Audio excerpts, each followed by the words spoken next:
We're going to speak to Rakib Ehsan in a second, Senior Fellow at Policy Exchange. Notting Hill Carnival going on. So far, 240 arrests, 15 assaults on police officers, multiple dozens of arrests for and confiscations of offensive weapons. Let's have a listen to what Met Commander Chairman Brenier, Charmaine Brenier, I should say, tells us how it's going to be. But we're there to make sure that we tackle serious violence, and obviously there are concerns around crowd safety. Our role there is going to make sure that we intervene for anyone who's coming to commit crime. It's going to be to protect those from serious violence, such as knife crime and violence against women and girls, and also to support the organisers into managing crowd safety. So last year there were 8 stabbings, and unfortunately and tragically 2 people were murdered. That is absolutely at the forefront of our minds as we enter Carnival this year. Our focus remains on tackling serious violence and taking knives off the streets so that we can deliver a safe and secure carnival. It's good that you want to tackle serious violence and take knives off the street at an event that you put on every year in which people bring knives to it and commit serious violence. Hello, there's something missing there, isn't there? Rakib, very good morning to you.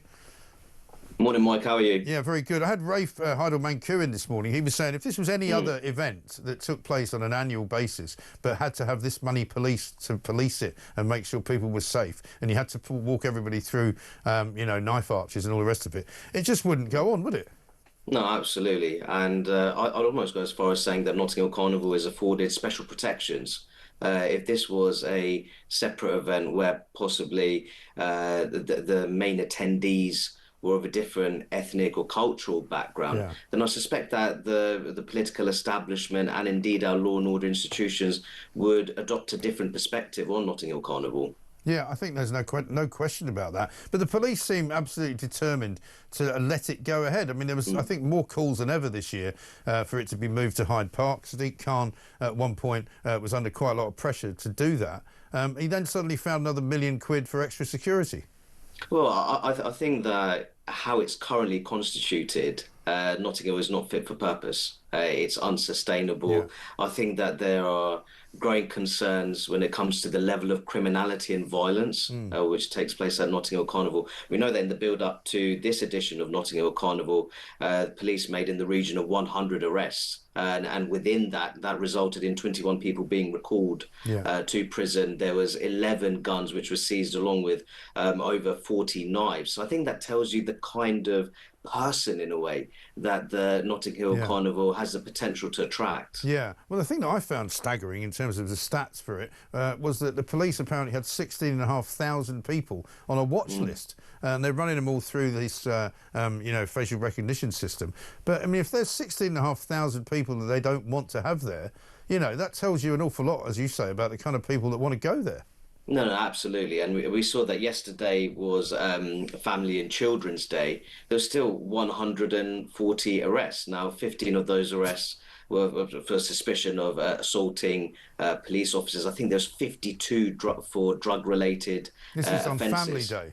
And this was a so-called Family Day. And we know that last year, a 32-year-old mother, Sharon Maximum, was killed on Family Day in front of her 3-year-old daughter. So I think that the point to make is that I don't want to see Notting Hill Carnival disappear from the British cultural calendar, but the way it's currently constituted, it's not sustainable. No. And I think that significant reforms have to be made in terms of how it's financed, and also the possibility of it being relocated in line with public safety considerations. Yeah, absolutely right. And you'd have to think that enough is enough. I mean, at what point will they say that, oh, we've only had 2 stabbings, we've only had 2 deaths? You know what I mean? I mean, surely to heavens, if anything bad happens this time, and thankfully so far, you know, not too many people have been badly injured, but we've got the big Monday to go, and Monday's always the day, and I'm told that the real kind of sort of flashpoint is when they switch the music off on Monday night. That's when it all kind of kicks off. No, absolutely. No. So today is the so-called Adults' Day, which includes the main parade. So I suspect that we'll be seeing numbers which were notably worse than yesterday's numbers from Family and Children's Day. Now, I think that a lot of people talk about how Notting Hill Carnival itself is a tourist attraction, but we mustn't forget that last year we had a Swedish chef, Muslim Netu. He was killed around the vicinity of Notting Hill Carnival, and he was actually in London for business purposes. So I think that we really need to get to grips with the level of violence and criminality which takes place at Notting Hill Carnival. And also, I think I'm right in saying that his stabbing was in fact not inside the normal confines of of where the Notting Hill Carnival is. You know, it was like outside of the perimeter, if you like. So it was somebody who had been in attendance at the Notting Hill Carnival who killed him outside of it.